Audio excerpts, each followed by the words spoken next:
तो क्या पौलुस को पता था कि परमेश्वर उसे छुड़ा लेंगे? क्या दानियल को पता था परमेश्वर उसे छुड़ा लेंगे?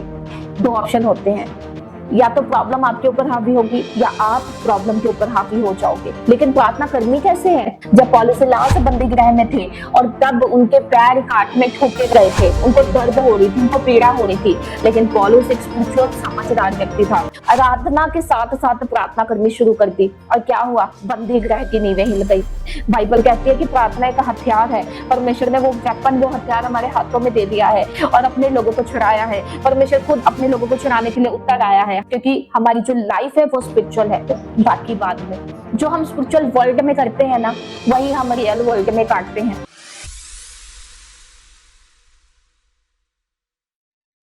हालेलुया, सभी को जय मसीह की। परमेश्वर के इस अद्भुत प्रेजेंस में सभी जन का बहुत स्वागत करती हूँ। बहुत बार हम एक ऐसी सिचुएशन में फंस जाते हैं जहाँ से हमें कोई रास्ता नजर नहीं आता, जहाँ पे कोई इंसान हमारी हेल्प नहीं कर सकता, कोई फैमिली मेंबर हमारी हेल्प नहीं कर सकता, हम खुद अपनी हेल्प नहीं कर सकते। ऐसे में हम क्या करते हैं? हम दुखी होते हैं, हम निराश होते हैं, हम परमेश्वर की दुहाई देते हैं, क्यों परमेश्वर, क्यों हमारे साथ ऐसा हो रहा है? लेकिन परमेश्वर ने आज आपके लिए एक ऐसा सामर्थ्य वचन दिया है जो अगर आपने अपनी लाइफ में इम्प्लीमेंट किया तो आप कभी निराश नहीं होंगे, आप कभी अपने हालातों से नहीं घबराएंगे, आप कभी अपने मुश्किलों से नहीं घबराएंगे। हालेलुया। मैं आप सभी के लिए एक वचन पढ़ना चाहती हूँ, प्रेरितों के काम 12 आयत। उस समय हेरोदेस राजा ने कलीसिया के कई व्यक्तियों को सताने के लिए उन पर हाथ डाले। उसने यूहन्ना के भाई याकूब को तलवार से मरवा डाला। जब उसने देखा कि यहूदी लोग इससे आनंदित होते हैं तो उसने पतरस को भी पकड़ लिया। वह दिन अख़मीरी रोटी का दिन थे। उसने उसे पकड़ के बंदी गृह में डाला और 4 सिपाहियों के 4 पहरों में रखा, इस विचार से कि फसह के बाद उसे लोगों के सामने लाए। बंदी गृह में पतरस बंद था, परंतु कलीसिया उसके लिए लौ लगाकर परमेश्वर से प्रार्थना कर रही थी। हालेलुया। अब यहाँ पे पतरस को पकड़ लिया जाता है, बंदी गृह में रखा जाता है और उसके ऊपर पहरे नियुक्त कर दिए जाते हैं। और जब आप इस बाइबल के वचन को पढ़ते हैं, जो प्रेरितों के काम 12 को आप पूरी पढ़ेंगे तो उसमें लिखा कि पतरस को जब ऐसी सिचुएशन में था, पतरस के लिए कलीसिया लौ लगाकर प्रार्थना कर रही थी। यस, हमें प्रेयर करनी है, हम जब मुसीबतों में हैं हमें प्रेयर करनी होती है, लेकिन ये प्रेयर वैसी नहीं थी जैसे हम करते हैं। बाइबल कहती है कि कलीसिया लौ लगाकर प्रार्थना करी थी। अगर हम इसको इंग्लिश में पढ़ेंगे ना तो उसमें लिखा है अर्नेस्ट होकर प्रार्थना करी थी। इसका मतलब होता है सीरियसली, कमिट होके प्रार्थना करना, सीरियसली, जहाँ पे कोई ऑप्शन नहीं। और जब ये प्रेयर हुई, जब आप पढ़ते हैं कि परमेश्वर ने अपना हेवन खोल के अपने स्वर्गदूत को भेज दिया और वो दूत पतरस के पास आया, उसने पतरस को उठाया और उसके हाथों से जंजीरें खुल पड़ी, बंदी गृह के द्वार खुल गए। हालेलुया। ये कैसे मुमकिन हुआ?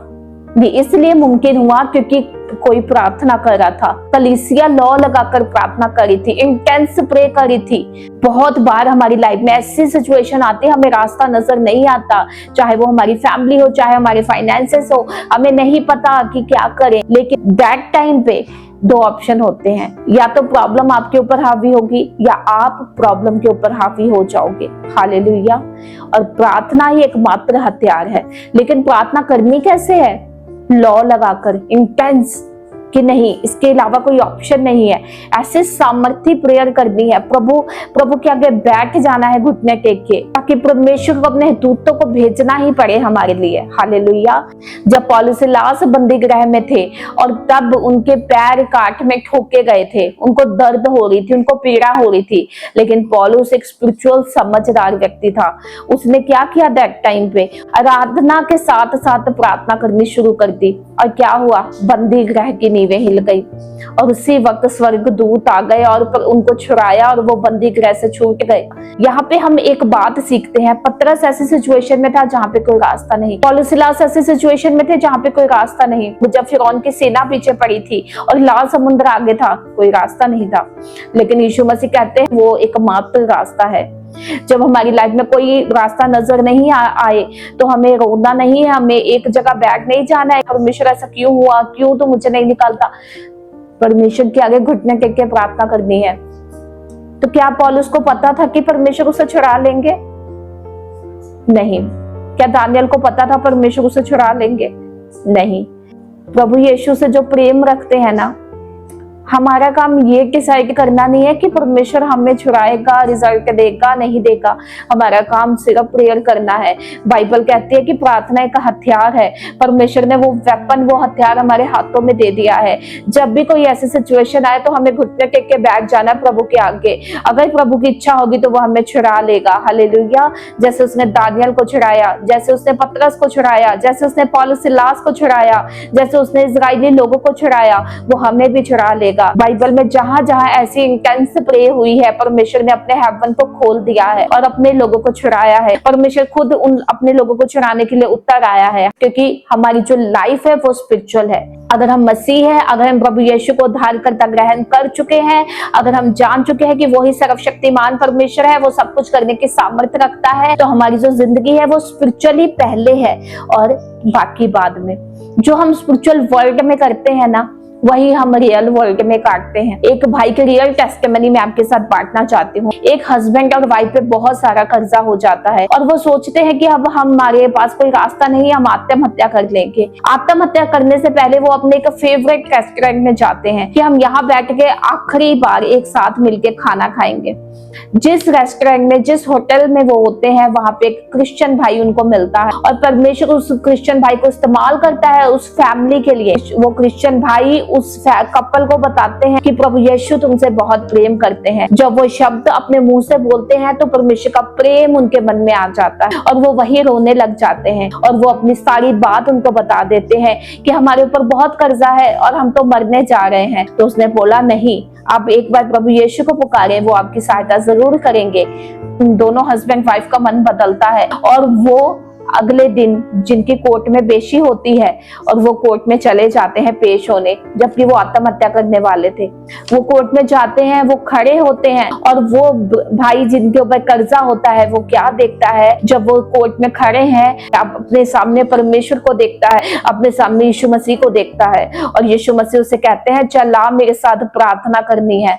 और वो भाई कहते हैं, मैं आपके साथ नहीं जा सकता क्योंकि मेरे लिए अभी फैसला सुना दिया जाएगा, अभी क्योंकि मेरे पास बहुत कर्जा है, मैं नहीं चुका सकता, अभी ये मेरे लिए फैसला सुनाएंगे और अभी मेरी लाइफ खत्म होने वाली है कुछ ही देर में। हालेलुया।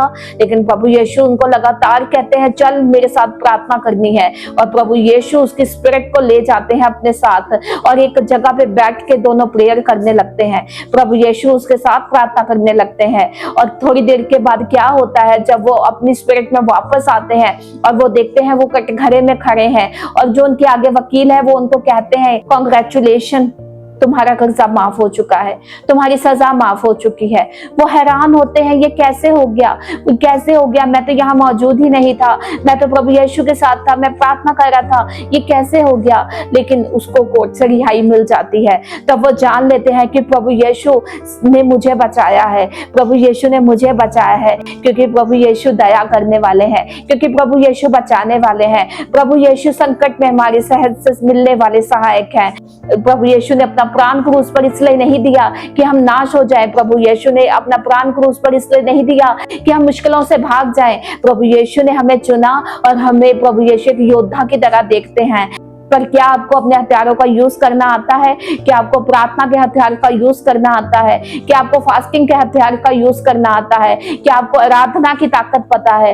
अगर हाँ, तो आप अपनी जिंदगी में कभी नहीं हारेंगे। मुश्किलें आएगी, वो लाल समुंदर आ जाएगा आपके पास। जब आप लाल समुंदर पर उस वचन की लाठी को मारेंगे तो वो लाल समुद्र तो भाग हो जाएगा, क्योंकि प्रभु यीशु ने आपको अपने स्वरूप में बनाया है, क्योंकि प्रभु यीशु ने आपको वो हथियार दिए हैं। प्रभु यीशु, क्योंकि प्रार्थना, प्रभु कहते हैं धर्मी जन की प्रार्थना के प्रभाव से बहुत कुछ हो सकता है। अगर परमेश्वर ने पतरस को बचाया, क्योंकि कलीसिया लॉ लगाकर प्रार्थना करी थी, वो ऐसे कैजुअली प्रार्थना नहीं करी थी कि चल प्रेयर करते हैं, अगर बच गया तो ठीक है, नहीं बचा तो भी ठीक है। नो, वो इंटेंस प्रार्थना कर रहे थे। उन्होंने परमेश्वर को कहा कि परमेश्वर तुझे बचाना होगा और परमेश्वर ने अपने दूतों को भेजा।